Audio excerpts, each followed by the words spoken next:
guys, Magnificent Mari back at another video. I think I might change my name, you guys. Magnificent Mari is kind of like really long and I don't know how I feel about it anymore. It might be Amazing Mari, who knows. But either way it go, what's good? It's your girl Mari, I'm back. I'm sorry I haven't posted a video because I've been a little busy, a little lazy, kind of a mixture of both, but it's okay because I'm back on my grind. And today this video is gonna be a story time video. I did film this video once before and I did post it on my channel, but I deleted it because I felt like I need to explain it more in detail than I did, because I kind of rushed through it, and plus like I was just trying to post the video at the time. But now I can actually sit down and actually like walk through the story with you. But basically this story is the time when I got diagnosed with type 1 diabetes. I am still diagnosed with type 1 diabetes. Type 1 diabetes is genetics, so you're born with it. There's not really much you can do, like there's no cure for it.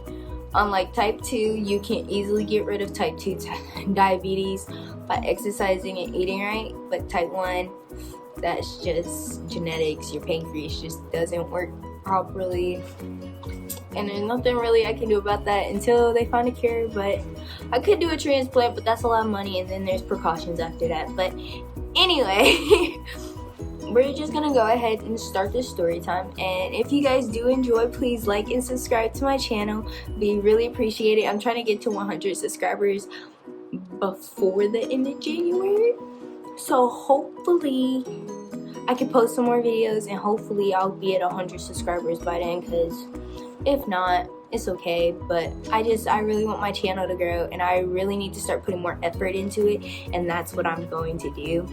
So yeah, today is gonna be a different kind of video. It's gonna be kind of serious, kind of educational too, so like if you're not into that kind of video, I guess you can like skip ahead. But if you really want to understand like type 1 diabetes and like the symptoms, it's probably a good thing to watch this video.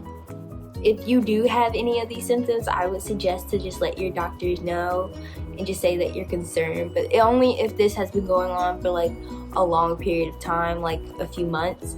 Not like if it's just something new recent, like a day or two, like you're just seeing things.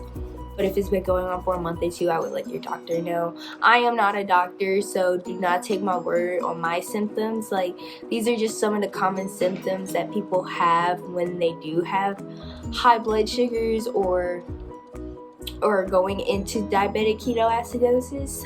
So yeah, I will explain that word too later, because like the word is a part of like all of this too, diabetic ketoacidosis, because that's what I was basically going into. But yeah, I hope you guys enjoyed this video, so don't forget to like, forget to subscribe, and go ahead and leave a comment down below if you have any questions. But yeah, here's to the story. So this story starts in 2013, around September-ish. I realized that during school, I was in 8th grade, so I was 13 years old, I believe, 12 or 13, I'm not exactly sure, but I'm gonna just say 13. I was 13 years old, and I remember during school, I would have to use the restroom, like, a lot. Like, I would go during, like, 3 times during class, and that's during one class. Like, I would go during passing period, during class like 3 times, after class. Like, I was going to the bathroom a lot, like so much that my teachers started like saying something to me. Like, they're like, Mari, are you good? Like, you're going to the restroom a lot. Like, I'm gonna have to like stop letting you go so much. Like, that's how bad it was getting, to the point where they were concerned that I was like just trying to skip class. And that wasn't the case. Like, I would never skip class in middle school because I was too scared. But it was to the point where that's what it seemed like. It seemed like I was skipping, and I really wasn't. I just really had to go to the restroom or go to the water fountain for that matter, because I would get dehydrated during school, like to the point where I started carrying an actual water bottle on me, and I never did that before. And that's another symptom I started getting around September. Like, I was drinking a lot of water, like more than 10 cups a day. Like, it was an excessive amount of water. And me drinking all that water, that's why I thought I was going to the restroom so much, because like everyone knows, when you're drinking water, you're gonna have to like let it out eventually. So I just thought all the water I was drinking was just catching up to my bladder. But no, that wasn't the case. But anyway, fast forward to December, I was still having these symptoms of using the restroom, and I kept telling my mom, I was like, Mom, I'm using the bathroom like a lot. She was like, it's because you're drinking a lot of water. She thought the same thing. But anyway, fast forward to December, my dad and my stepmom and my stepbrother, we all decided to go on a cruise. So I flew from Indiana to Florida, and then they flew from Houston to Florida. They met me at the airport, and at the airport, when they saw me, they instantly said that I looked like I lost a lot of weight, like a lot of weight. But I guess like when you don't see a person for so long, but I just saw them that summer, like reminding you I just saw them in like August. So from August to December, like within 4 months, they seen a huge difference in my weight. They're like, you're so much smaller. And I was just skin and bones at that point. Like, I looked healthy, but I didn't look healthy, if that makes sense. And like, I didn't pack anything for that trip. Like, I didn't have a suitcase with me because they told me not to bring one. They brought one for me with clothes and swimsuits and everything in it, and it had like a little A on it, and it's a really cute little suitcase. And I was like, oh, okay. My stepmom was like, I don't know if these clothes are gonna fit you because you lost so much weight. And I was like, I hope they do. She's like, me too. They were a little big on me, but like they weren't too big where they were falling off of me. But like they were definitely big on me. But anyway, we get to a hotel. The next day, we get on the boat, and we're chilling on the boat. The boat's docked, and we're getting everything set up, getting to our rooms. We get our room key. Once you get your room key, it has your name and your room number on it. And right, so we were on a Carnival cruise, let me say that. It was my first ever cruise, so I was having the time of my life. I made some really cool friends on that trip. I still talk to like one of them. He knows who he is, and what's up if you're watching this. But like, that cruise was so much fun. Like, that's a whole nother story in itself. Another story time video, got one. But anyway, I just remember when I got on the boat, we were at the like little like, I don't want to say it was a bar, but it was like a little bar, but they had water, sodas, drinks. They had everything up there. So my dad, while we were, before the boat like set off, come in. Hi, YouTube. Mama says hi. But anyway, like when we were, oh my gosh, you made me lose my train of thought. Okay, but yeah, when we were like going, like before the boat even docked away, like we were getting all our stuff, doing like signing up for stuff, doing all this, and we came across like this free bubbly thing, which means like free sodas for your whole cruise like trip. Like it costed like $3.99 per person. So my dad got me one, my brother one.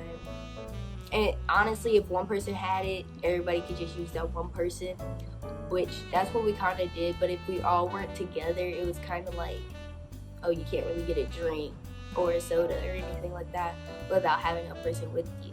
So my dad just got me my own because I was gonna be roaming a boat with people like my age anyway. So I got free sodas that whole trip. And reminding you, I'm drinking sodas after sodas after sodas on this trip. Also, I'm in this little kids club thing on the boat. So like they had activities, and we were doing activities.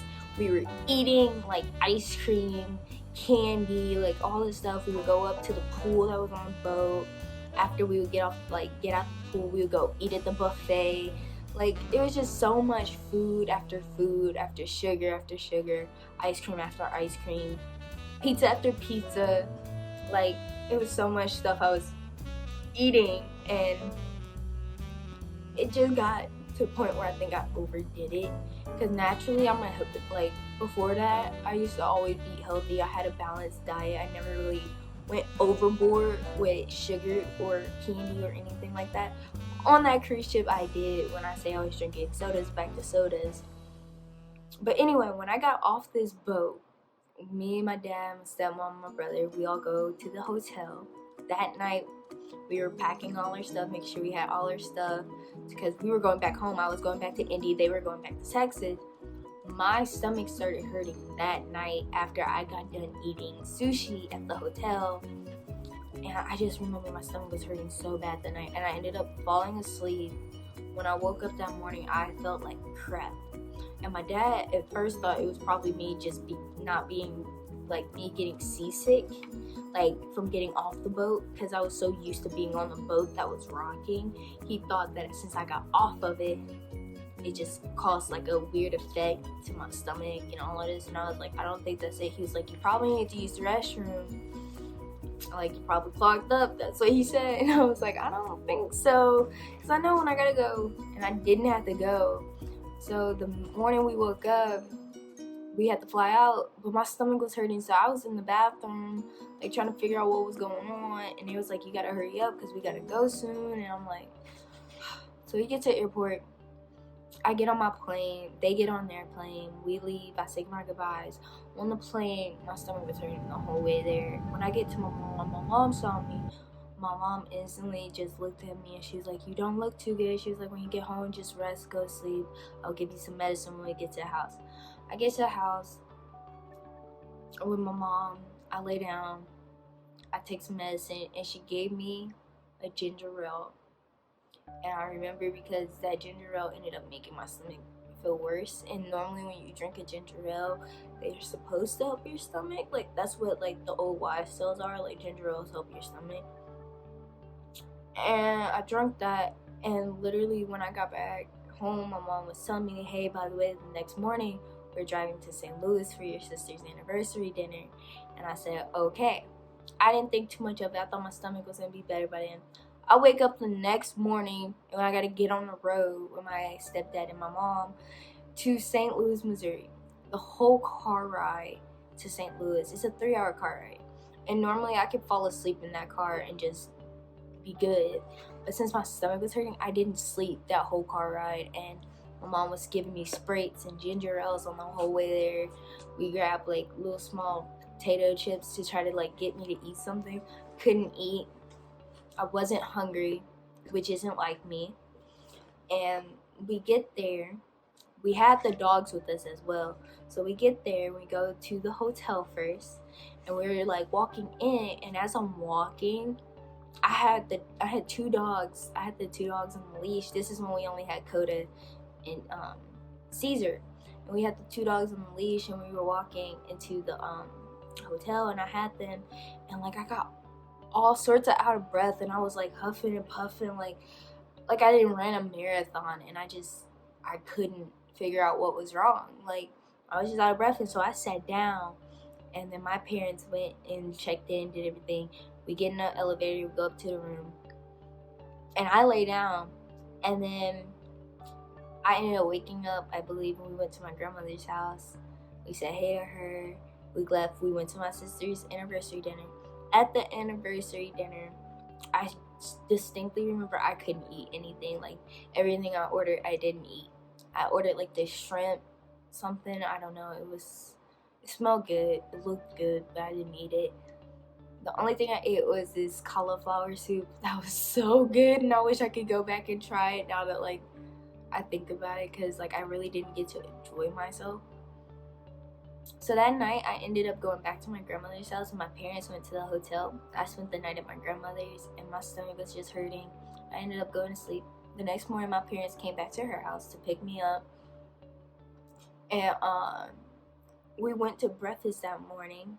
But before we went to breakfast, when I woke up, I was throwing up, and once I threw up, I felt instantly better. Like, I was feeling fine after that. And they was like, do you want to go to your breakfast? I was like, yeah, I feel better now. I feel like I can actually eat. We get to breakfast. I feel nauseated the whole time we're at breakfast, and I couldn't eat. I ended up ordering like oatmeal and a banana. I ate 2 bites of my banana, and I just couldn't eat my oatmeal. My grandmother, when she saw that I wasn't eating, she looked at me and said, something's not right with you because you eat. She said, I know you eat because you always eat my food when you're at my house. I was like, yeah, I know. And so my parents ended up taking me back to the hotel with them. I went to the room, I went to sleep. They went down to the casino, and then later that night, I just remember feeling really weak. And my mom walked back up to the room because she said that she felt off. She said something felt off, and she asked me, she was like, do you want to go to the emergency room? And I was like, yeah, I guess so, because like I don't feel good. Like I can't feel nothing. Like my legs hurt. I'm out of breath. I'm dehydrated. Everything. And then I kept drinking Gatorade and like Sprites and water, but like it wasn't helping because it was just more sugar being put in my system. And so my mom was like, all right, get up, put some clothes on. I put some pants and like a t-shirt on, and my mom was helping me do all of this because I literally couldn't move without help. She helped me to the door, and we get in the elevator. Now my dad walked up to the room at this point, and we're all walking to the elevator, and they're holding me by my arms because like I was so weak, I couldn't even hold myself up. We get in the elevator. I sit down on the elevator floor with my knees up, and I was just like sitting like this, and like literally I was sitting on the floor of the elevator, and I went to go get up. When the elevator went down to the ground, I went to go get up, and I couldn't get up. And the next thing I know, I started to take a step, and I fell out. My dad caught me, and I remember my dad ended up just picking me up and like swooping me over his shoulder. And I remember there was this guy when the elevator doors opened. This guy, my dad was like, go get help, and this guy in his red shirt took off running to the front desk. Next thing I know, I couldn't talk, I couldn't move. All I see was people around me, and I was laid out on the hotel lobby sofa, and it was like a crowd of people. And I just hear my mom talking like, it's gonna be okay, it's gonna be okay, and she's crying, and I hear her crying, and I'm trying to talk, like, and then the paramedics were there within 5 seconds, it felt like, but it was so weird. They got there so fast. And the guy was talking to me, he was like, can you hear me? And like, he was like, blink twice if you can hear me, because I couldn't talk. And I was like, I was blinking, but like, I couldn't talk. I could hear, I could see everything, I just couldn't talk. And I was going in and out of black. Like, I felt like I was passing out, but waking up. And when I got to I don't even remember getting to the hospital, because I'm pretty sure I passed out in the ambulance. I can't say that word, ambulance. I like passed out, and I couldn't, like when I got to the hospital, I guess I was going in and out of sleep. So I remember when I got there, at one point I was in this one room, I woke up and there was like monitors, people were talking, and then I went back to sleep because I kept going in and out. And the next day, it was like 2 or 3 days later, I woke up like fully, like actually woke up. I was in a room and my mom was crying, and the lady was in there when I woke up, and she's like, oh, look who's finally awake. And then they like called the doctors, and nurses started running in when I woke up, and I was like, what is going on? They're like, well, we have something to tell you. You've been diagnosed with type 1 diabetes. And I was like looking at them like, I'm like, diabetes? And I kind of laughed, and I was like, diabetes? I don't have diabetes. And they're like, yeah, type 1. They was like explaining it to me, telling me all this stuff, like what it was. I even got like this little beard, like that says, like that shows you like the spots where you can give your insulin and all of this. And like they were like giving me classes, and I remember like my mom ended up leaving the hospital to go shower, and I was all by myself after I woke up, and they were like, you have to prick yourself by yourself at least twice while you're here. And I said, why do I have to do it? Because my mom and the nurses have been doing it, so I didn't think I had to do it too. They was like, in order for you to leave the hospital, you have to do it yourself. And I was like, okay. And so I did it, and they were like, do you feel comfortable? I was like, no, not really, but I did it. And then yeah, basically that's how I got diagnosed. Like, they told me when I got to the hospital I was asleep for like 2 or 3 days, not like sleep, just sleep. My body basically almost went into a full diabetic ketoacidosis, which is basically a diabetic coma, which when you look up the word diabetic ketoacidosis, I'm pretty sure it's a diabetic coma, but it's when your blood sugars are running so high that your body cannot keep up, to the point where your body just shuts down. But you're still alive, you're just in a coma until your blood sugars can even themselves out. But yeah, so that's how I was diagnosed. The aftermath of my diagnosis was kind of weird because I had to like get the right paperwork and stuff to go back to school. And then I remember when we were driving back home from St. Louis, me and my stepdad argued over a pack of ketchup because we wasn't sure how many cards were in it. We had to count everything, bro. And I remember I missed like a week of school before I could go back to school because this was over winter break. So I had my winter break and then an extra week I was off because I couldn't go back to school without that note saying she has a health condition, this is why she missed school, and this is why, like, all it is. So it was like something new for me at school too. I had to tell my friends, like a few of my friends, only like 2 or 3 of my friends actually knew I had it. I remember in choir, like my blood sugars were dropped and I would be eating like some crackers or something, and we were never allowed to eat in there, but my teachers knew. So like I would be sitting there eating and people would be like, oh, you're not supposed to be eating it, and I would just look at them and be like, it's whatever, like I'm not gonna get in trouble.